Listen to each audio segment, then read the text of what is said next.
Գյումրիի Շիրակ գերեզմանատանը այսօր էլ ամեն տարվա դեկտեմբերի 7-ի նման մարդաշատ էր։ Առավոտյան ժամը 10-ից գալիս ու գնում են մահացածների հարազատները, բարեկամներն ու ընկերները, խնկարկում, սգում ու աղոթում, որ հողը թեթև լինի եւ որ կարողանան ապրել ու արարել նաեւ կյանքը կիսատ հեռացածների փոխարեն։ Այսօրը նաեւ ժամանակն է հիշելու 21 տարի առաջվա անցածը, կրկին վերապրելու, նաեւ վերահաստատելու ապրելու խորհուրդը։ Կինս Աներտակիս կինը ու աղջիկը 15-ին են գտել։ Մոռանալ հնարավոր չէ, անմոռանալին համոզված են գյումրեցիները ու ժամանակը ոչ թե բուժում կամ ամոքում է, այլ պարզապես օգնում է ինքնատիրապետում գտնելու համար։ Անընդհատ դիք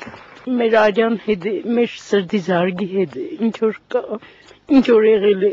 Ուղղակի ինքնատիրապետում է տարիները, ժամանակը մարդուն տալիս է ինքնատիրապետման արդեն,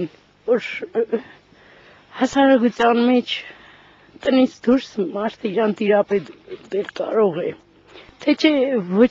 մի բան, ոչ մի վարյան չի կարող մոռանալ, ծնողը իր երեխի կորուստը ոնց կարող է մոռանալ։ Ամեն տարի մարդաշատ է լինում նաև Շիրակ գերեզմանատանը կանգնեցված Խաչքար հուշակոթողի շրջակայքը, այն հանգստի քար է 88 թվականի բոլոր նահատակների համար, եւ ուր ամեն տարի ծաղկեպսակ են դնում ու խնկարկում տարբեր քաղաքական գործիչներ, մայրաքաղաքի ժամանած հյուրերն ու իշխանավորները։ Այս տարի սակայն հուշակոթողի շրջակայքը անհամեմատ դատարկ էր։ Մեր նկարահանման պահին Շիրակ գերեզմանատուն այցելեց նաև ժողովրդական կուսակցության նախագահ Տիգրան Կարապետյանը։ Իրոք մեծ ցավով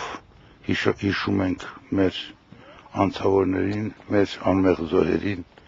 երկրաշարժի զոհերին։ Այսօր խորհրդանշական է, որովհետև սուգը փաստորեն 10 տարի են պահում, եւ մենք հակառակը համարում ենք, որ ինչքան ասենք ժամանակ անցնի, ավելի շատ մենք պետք է ցավանք, ոչ թե քչացնենք։ Կեսօրից հետո էր Շիրակ գերեզմանատունը մարդաշատ էր, գալիս էին մեծերով ու նաև փոքրերով, լուր խնկարկում ու հեռանում։ Տխուր հիշողությունն ու անցյալի թախծալի վերապրումները փոխանցելով նաև սերունդներին։ Քրիստինա Մկրտչյան, Գրիգոր Շաղոյան, Գալանյուս։